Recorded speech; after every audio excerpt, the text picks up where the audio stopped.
అనగనగా ఒక సువిశాల సామ్రాజ్యం ఉండేది.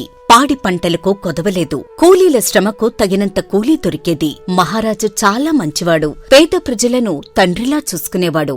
కాని ఒకరోజు, అరే, ఇంతటి సామ్రాజ్యానికి నేను సైన్యాధ్యక్షుడైనా కూడా మన మహారాజు ధర్మపాలనలో ఏం సంపాదించుకోలేకపోతున్నాం. అలాగని మహారాజుని ఎదిరించలేం. కాబట్టి ఏదో ఒకటి చేసి ధనం సంపాదించాలి. మరో మార్గం లేనప్పుడు అలాంటి ఆశలెట్టుకోవడంలో ఉపయోగం ఏముంది అధ్యక్ష? మహారాజు శత్రురాజ్యం వైపు ఉన్న కొండను చదును చేసి దుర్భేద్యమైన కోటను కట్టించే బాధ్యతను నాకు అప్పచెప్పారు. కాబట్టి దానికోసం వెచ్చించిన నిధులను పక్కకు తప్పించాలి. అందుకు ఏదో ఒక పథకం వెయ్యాలరా. కానీ అధ్యక్ష, ఈ సంగతి మహారాజు గారికి తెలిస్తే మనకు చెరసాలు తప్పదు. ఇది కూడా గుర్తుపెట్టుకోండి. ఎలా తెలుస్తుందిరా? మహారాజుని కలవాలంటే మనల్ని దాటాలి కదా. అది ఎప్పటికీ జరగదు. ఇదిలా ఉండగా ఆ సామ్రాజ్యంలో మరో ప్రాంతంలో పరిస్థితులు వేరేలా ఉండేవి. కటిక పేదరికం. ఒక్కరోజైనా కడుపు నిండా తినటానికుండేది కాదు. బ్రతికుంటే చాలు అనే పరిస్థితులుండేవి. ఒకసారి ఆ ప్రాంతానికి ఎదుటివాడి శ్రమను దోచుకోవడమే పరమావధిగా భావించే సైన్యాధ్యక్షుడు కర్కసేనుడు వెళ్తాడు. ఆహా, ఎంత అద్భుతమైన అవకాశం! ఈ ఆకలి కేకలు నా పాలిట సంగీతంలా ఉన్నాయి. వీళ్లకు ప్రాణం మీద ఆశ ఉంది, కాని చేతిలో చిల్లిగవ్వలేదు. వీళ్ల బలహీనతే నా బలం. ఈ ఎముకలు గుడతోనోళ్లు మీకెలా బలం అవుతారు అధ్యక్ష? ఓరే వెర్రివాడా, వీళ్లకు డబ్బు అక్కర్లేదు. కేవలం ఒక పూట గంజి పోస్తే చాలు, గొడ్డు చాకిరీ చేస్తారు. మన ప్రాంతంలో రాళ్లు మోయటానికి, గొడ్డు చాకిరీ చేయటానికి ఇంతకంటే చౌకైన కూలీలు ఎక్కడ దొరుకుతారు? వీరి భాష నాకు తెలుసు. వీళ్ల భాష మన ప్రాంతంలో వాళ్ళకి తెలీదు. కాబట్టి ఎవరికీ చెప్పుకోలేరు. చచ్చినట్టు పడి ఉండాల్సిందే. ఇంతలో పక్కన ఉన్న రామయ్య భార్యతో ఇలా అంటాడు. లక్ష్మి, ఆ పిల్లోడి కాస్త మంచినీళ్ళనయ్యవే. ఆడ ఆకలికి తట్టుకోలేక ఏడుస్తున్నాడు. ఆడు గంజి తాగి 2 రోజులైంది. నీళ్లు తాగితే ఆకలి తీరుతుందా? మన బతుకులు ఇలాగే ఉంటే ఇంకొన్ని రోజుల్లో అందరం చనిపోయేలా ఉన్నాం. ఇదంతా మన కర్మ. కర్కసేనుడు ప్రజల దగ్గరకు వెళ్లి చాలా సానుభూతి నటిస్తూ ఇలా మాట్లాడతాడు. అయ్యో, ఎంతటి దౌర్భాగ్యం! ఇంతటి సువిశాల సామ్రాజ్యంలో మీరు ఇలా ఆకలికి అల్లాడిపోతున్నారా? మిమ్మల్ని చూస్తుంటే నా మనసు కరిగిపోతోంది సోదరులారా. 3 రోజులైందోరా గంజినీళ్ళు తాగి. పేణం పోయిలో ఉంది. వాందేవుడు కళ్ళు మూసుకున్నాడు. భూమి తల్లి ఎండిపోయింది. మరాతిలా తగలడిపోయింది. ఇంతకీ ఎవరయ్యా మీరు? ఎంతవరకు ఈ ప్రాంతంలో చూసినట్లేదు. ఏం పని మీదొచ్చారు? నేను పక్క ప్రాంతం నుండి వచ్చాను. అక్కడ పాడి పంటలకు కొదవలేదు. మీరు నాతో రండి. మీకు రోజుకు 3 పూటలా కడుపు నిండా భోజనం పెట్టి మీ కష్టానికి తగ్గ కూలి ఇస్తాను. మీ కుటుంబాలను ఇక్కడే ఉంచి మగవారు రండి. మీరు సంపాదించి పంపే డబ్బుతో ఇక్కడ మీరు సుఖంగా ఉండొచ్చు. నిజమా దొరా? మాకు అన్నం ఎడతారా? పనిస్తారా? చేసిన పనికి కూలి కూడా ఇస్తారా దొరా? ఖచ్చితంగా. నా దగ్గర పనంటే అది రాజభోగం లాంటిది. మీరు పడే ఈ కష్టాలు తీరాలంటే నా వెంట రావడమే సరైన మార్గం. ఆలోచించుకోండి. కర్కసేనుడి మాటలు నమ్మిన రామయ్య మరికొందరు మగవాళ్లు అతనితో వెళ్లడానికి సిద్ధమవుతారు. కుటుంబ సభ్యులు వారిని పంపలేక, అలా అని ఆకలిని తట్టుకోలేక బాధపడుతూ ఇలా అంటారు. అదేటయ్యా, నువ్వెళ్తే మాకు దిక్కెవరు? కాని పిల్లల ఆకలిని చూడలేకపోతున్నాను. జాగ్రత్తగా ఎల్లిరా. ఆ దొరగారు చెప్పినట్టు ఇని మాకు తిండికి కొంత డబ్బు పంపించు. దొరా, మిమ్మల్ని నమ్మి భార్య పిల్లల్ని వదిలేస్తున్నాం దొరా. మేము ఎంత కష్టమైనా చేస్తాం. కాని మా కుటుంబాలకు తప్పకుండా ధనం పంపిస్తారు కదా దొరా? సరే సరే, తప్పకుండా పంపిస్తాను. ఆలస్యం చేయకుండా బయలుదేరండి. మీకు కొత్త జీవితం చూపించబోతున్నాను. అలా కర్కసేనుడు ముందు నడుస్తుంటే నీరసంగా ఉన్న కూలీలు అతని వెనుక నడుస్తూ ఉంటారు. వెనుక వాళ్ల కుటుంబ సభ్యులు కన్నీళ్లతో చూస్తూ ఉంటారు. కర్కసేనుడు పక్కకు తిరిగి బండ్రోతుతో రహస్యంగా ఇలా అంటాడు. చూసావురా, గొర్రెలు కసాయి వాణ్ణి నమ్మి వస్తున్నాయి. ఇక వీళ్ల జీవితాంతం నా వెట్టి చాకిరీతోనే గడిచిపోవాలి. ఒక్క పైసా ఇవ్వను. కేవలం చావకుండా ఉండడానికి పట్టెడన్నం పెడితే చాలు. అలా కర్కసేనుడు వారికి మాయమాటలు చెప్పి అన్యాయంగా వెట్టిచాకిరీ కోసం తన ప్రాంతానికి తీసుకువెళతాడు. భారీ రాళ్లు, పెద్ద పెద్ద వృక్షాలు చూపించి ఇలా అంటాడు. ఈ రోజు నుండి మీరు ఇవన్నీ పడగొట్టి భూమంతా చదును చేయాలి. ఇదే మీరు చేయవలసిన పని. ఇంత పెద్ద బండరాళ్లు పగలగొట్టాలంటే మాకు శక్తికి మించిన పని దొరా. అయినా తప్పదు కదా, ప్రయత్నిస్తాం దొరా. అలా కూలీలందరూ మాసిన బట్టలతో నీరసంగా బరువులు మోస్తూ ఉండగా కర్కసేనుడు చేతిలో కొరడాతో అటూ ఇటూ తిరుగుతూ ఉంటాడు. ఒరేయ్, ఆ రాళ్లను త్వరగా ఎత్తండి. తిండి దగ్గర ఉన్న వేగం పని దగ్గర లేదు. ఈ పని ఇంకా ఎన్ని రోజులు చేస్తారు? త్వరగా కానివ్వండి. దొరా, 3 రోజులుగా కేవలం గంజినీళ్ళే ఎత్తున్నారు దొరా. మాకు ఒంట్లో సత్తు లేదు. మాకిస్తానన్న కూలీ ఇప్పితే మా ఇళ్ళకి పంపిస్తాం దొరా. నా పెళ్ళం పిల్లలు ఎదురు చూస్తా ఉంటారు. కూలీ?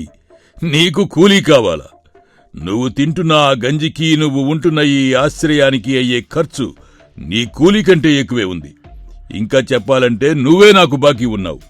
అలా అనకండి దొరా. మా కూలీ సొమ్ముని మా ఇళ్లకు పంపిస్తామన్నారు కదా. మమ్మల్ని అబద్ధాలతో ఇక్కడికి తీసుకొచ్చారా ఏటి? మేము వెళ్ళిపోతాం బాబు.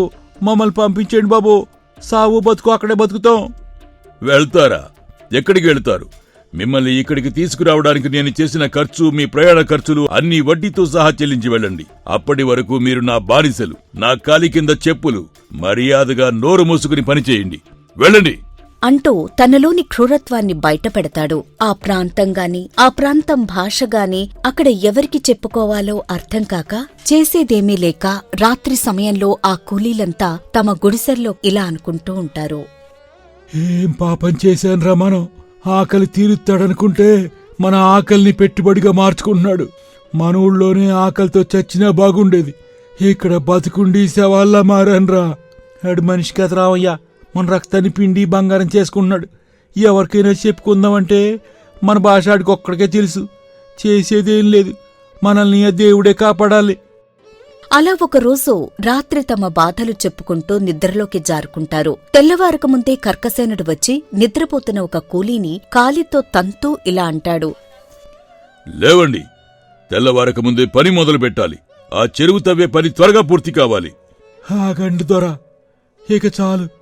మీ దెబ్బలకి మా ఊళ్ళో అలవాటు పడిపోయిందేమో కానీ మా ఆత్మగౌరవం చావలేదు దొరా. మమ్మల్ని మనుషులుగా చూడని మీ దగ్గర పనిచేయాల్సిన అవసరం మాకు లేదు. యారా, ఎంత ధైర్యంరా నీకు? నాకే ఎదురు తిరుగుతావా? నేను తలుచుకుంటే ఇక్కడే చంపి పాతరేస్తాను. రే బంట్రోతు, వీడికి బుద్ధి చెప్పండి. ఇంకోసారి ఎదురు మాట్లాడకుండా చేయండి. అలా కర్కసేనుడు కూలీలను పెట్టే ఇబ్బందులను చూస్తూ ఊరి ప్రజలు ఇలా అనుకుంటారు. ఆ ఆకలి కేకలు వినండి. ఆ కర్కసేనుడు రాక్షసుడి కంటే హీనంగా తయారయ్యాడు. ఆకలితో అల్లాడిపోతున్న ప్రాణాలను తెచ్చి ఎముకలు విరిగేలా పని చేయించుకుంటున్నాడు. ఇది చూస్తూ మనం ఇలాగే కూర్చోవాలా? ఏం చేద్దాం తాత? తమ పిల్ల పాపలకు అన్నం పెడతాడు కదా అని నమ్మి వస్తే ఇప్పుడు వాళ్ల రక్తం తాగుతున్నాడు. ఏమని అడిగితే నేను వీళ్ళకి అన్నం పెడుతున్నాను, నా సొమ్ము తింటున్నారు అని ఎదురుదాడి చేస్తున్నాడు. అన్నం పెడుతున్నాడా? వాడు పెడుతున్నది అన్నం కాదు, పశువులకు వేసే తౌడు కంటే హీనంగా ఉంది. కనీసం మనుషులనే జాలి కూడా లేదు వాడికి. నాశనం అవుతాడు. ఎదుటివాడు కష్టాల్లో ఉన్నప్పుడు సానుభూతి నటించి దగ్గరకు తీస్తాడు. అప్పుల పేరుతో, వడ్డీల పేరుతో వాడికి బానిసలుగా ఉండేలా పత్రాలు రాయించుకుంటాడు. అవును, పేదరికం అంటేనే ఒక శాపం అయిపోయింది. కష్టపడి పనిచేసేవాడికి గౌరవం కూడా ఉండాలి. కాని ఇలాంటి పెత్తందారుల చేతిలో చిక్కి శ్రమదోపిడికి గురవడం చూస్తుంటే ధర్మం చచ్చిపోయిందనిపిస్తోంది.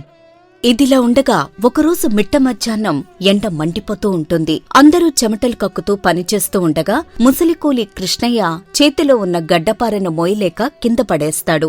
రొప్పుతూ వణుకుతున్న చేతులతో కర్కసేనుడి వద్దకు వచ్చి ఇలా అంటాడు. అయ్యా త్వరగారు, ఈ ముసలి ప్రాణం ఇక బరువులు మోయలేకపోతోంది.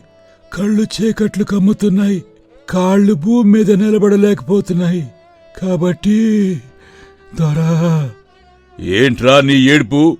అయితే ఇప్పుడేం చేయమంటావు? పని ఆపి ఎందుకొచ్చావో చెప్పు. పని చేయటం నా వల్ల కావటం లేదు దొరా. నా ఒంట్లో సత్తు అంతా మీ సేవలో కరిగిపోయింది. చనిపోయేలా ఉన్నాను దొరా. నన్ను పంపించేయండి. ఇంటి దగ్గర నా కొడుకున్నాడు.